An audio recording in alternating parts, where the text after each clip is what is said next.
Deaths from 9/11's diseases will soon outnumber those lost on that fateful day. Plains, NY 17 years out from the September 11, 2001, terrorist attacks, nearly 10,000 first responders and others who were in the World Trade Center area have been diagnosed with cancer.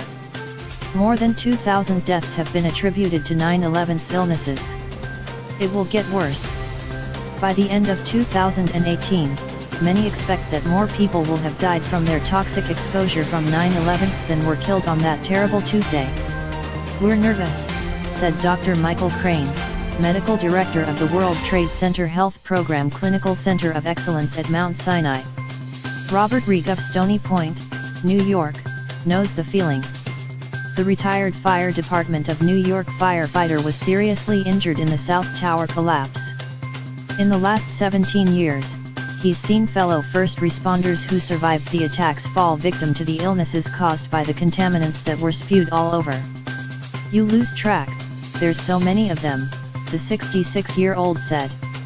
As for his own health risks, given the growing incidence of cancer among 9/11's first responders, Reek said he doesn't dwell on it. "It's at the back of your mind. But you can't let it control you." The average age of a 9/11's first responder is now about 55. While many people face a cancer diagnosis as they age, the rate of some cancers among first responders is up to 30% higher than in the general population, Crane said. New Rochelle Fire Department Captain Barry Nickus spent a month at Pier 94 working on logistics during the recovery effort. He worries about the range of exposure, from those who worked on the pile, to the people who sifted through debris at Fresh Kills landfill on Staten Island, to the mechanics who worked on dust-laden trucks after they returned to communities that stepped up during the national crisis. "Oh, it's not going to end," he said. Nickus is registered with the WTC Health Program and said he is just being monitored. "Many are sick for years, for others, it comes on fast."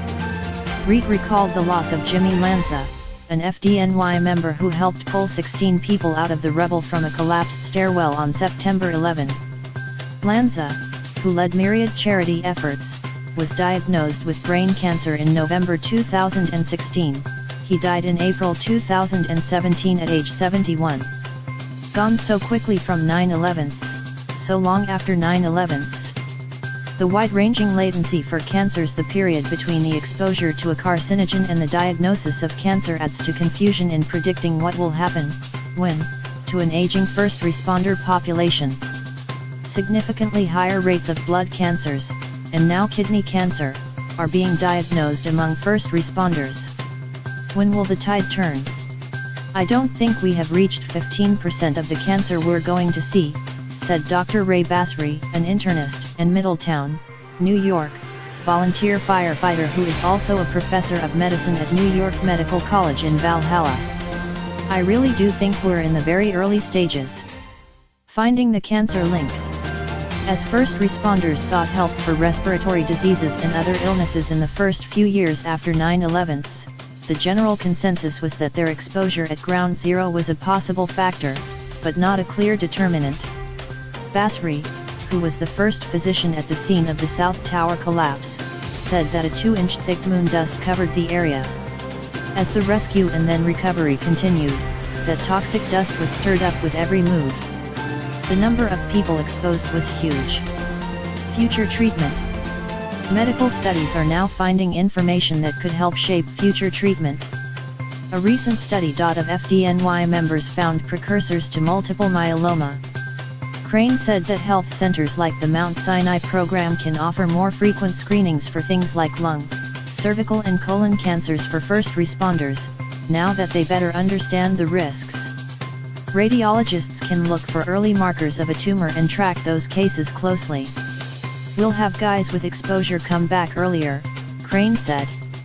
The Mount Sinai WTC program has been working with major cancer centers to develop testing protocols that better fit people at risk because of their environmental exposure. But, Crane said, doctors need to balance early detection and overdiagnosis of disease. The research among first responders also will impact cancer treatment in general. "The science of it is still developing," Crane said. FMW News. Please subscribe my channel. Thanks for watching.